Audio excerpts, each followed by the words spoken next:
Zeker met die hitte kun je hier heel fijn wandelen. Neem ook gerust je hond mee, maar hou hem aan de lijn.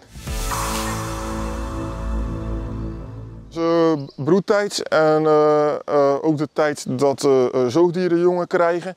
En dat is in de natuur een hele kwetsbare tijd.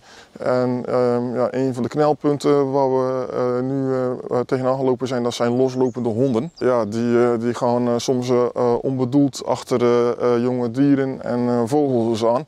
De jonge vogels die zijn volop aan het uitvliegen. En de reekalfjes die zetten net de eerste stappen. Dus we zijn nu echt op de piek van de meest kwetsbare periode. Ja, wat kunnen jullie daaraan doen om dat te voorkomen? We geven de mensen een voorlichting van welkom met je hond, maar hou hem aan de lijn. Want onbedoeld kan die hond toch achter een dier aangaan en schade opleveren. Wat is de algemene regel in het bos wat betreft honden? De algemene regel is mensen met honden zijn welkom aan de lijn.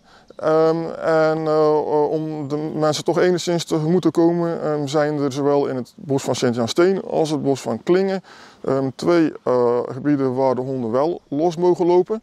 Maar daar moeten ze wel onder appel staan, dus wel onder toezicht.